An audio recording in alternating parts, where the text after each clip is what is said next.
జోహార్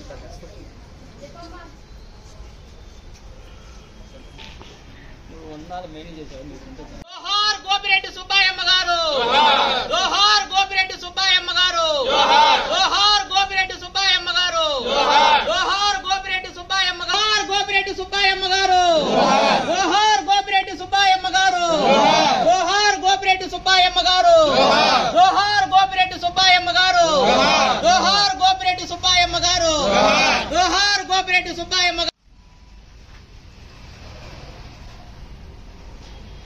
నాయకత్వం, వర్ధిల్లాలి గోపిరెడ్డి గారి నాయకత్వం, వర్ధిల్లాలి గోపిరెడ్డి గారి నాయకత్వం.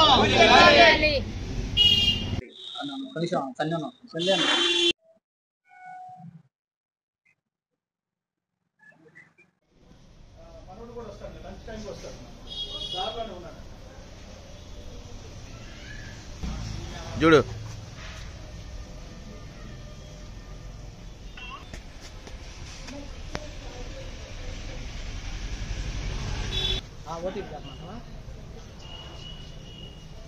మంచి పోటీ. సరే సరే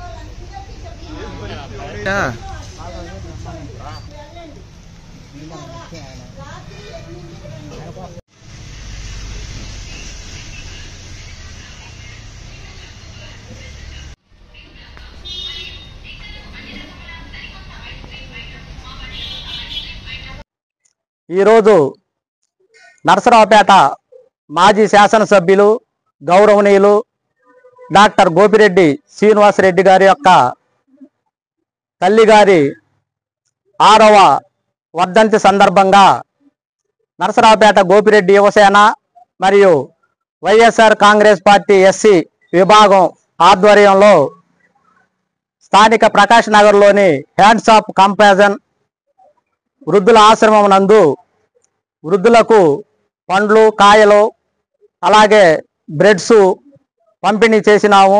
అలాగే గోపిరెడ్డి సుబ్బయ్యమ్మ గారికి ఘనమైనటువంటి నివాళులు అర్పించినాం.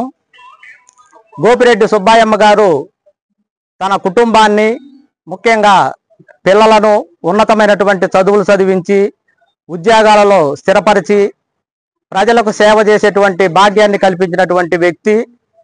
మరియు అందరికన్నా చిన్నవాడైనటువంటి గోపిరెడ్డి శ్రీనివాసరెడ్డి గారిని ఒక డాక్టర్గా చదివించి నరసరావుపేటలో హాస్పిటల్ కట్టించి ప్రజలకు మంచి నాణ్యమైనటువంటి వైద్యాన్ని మరియు పేదలకు ఉచిత వైద్యాన్ని కూడా అందించినటువంటి ఘనత గోపిరెడ్డి శ్రీనివాసరెడ్డి గారికే దక్కింది. అలాగే గోపిరెడ్డి శ్రీనివాసరెడ్డి గారు రాజకీయ ప్రవేశం చేసి ముఖ్యంగా హరిజన గిరిజన బడుగు బలహీన వర్గాలు హిందూ ముస్లింలకు అండగా ఉంటూ వారి అభివృద్ధే తన లక్ష్యంగా పనిచేసినటువంటి ఏకైక ఎమ్మెల్యే డాక్టర్ గోపిరెడ్డి శ్రీనివాసరెడ్డి గారు అని చెప్పవచ్చు. గోపిరెడ్డి శ్రీనివాసరెడ్డి గారి యొక్క ఎదుగుదలలో తన తల్లిగారి పాత్ర ఎంతో ఉందని మేము తెలియపరుస్తున్నాము. ప్రతి తల్లి కూడా గోపిరెడ్డి సుబ్బయ్యమ్మ గారిని ఆదర్శంగా తీసుకొని పిల్లలను మంచి భవిష్యత్తులో ఉండేటట్లుగా తీర్చిదిద్దాలని కోరుకుంటూ ఆమెకి ఘనమైనటువంటి నివాళులు అర్పిస్తున్నాం. జోహార్ గోపిరెడ్డి సుబ్బయ్యమ్మ గారు, జోహార్ గోపిరెడ్డి సుబ్బయ్యమ్మ గారు, జోహార్ గోపిరెడ్డి సుబ్బయ్యమ్మ గారు. వర్ధిల్లాలి గోపిరెడ్డి గారి నాయకత్వం, వర్ధిల్లాలి గోపిరెడ్డి గారి నాయకత్వం.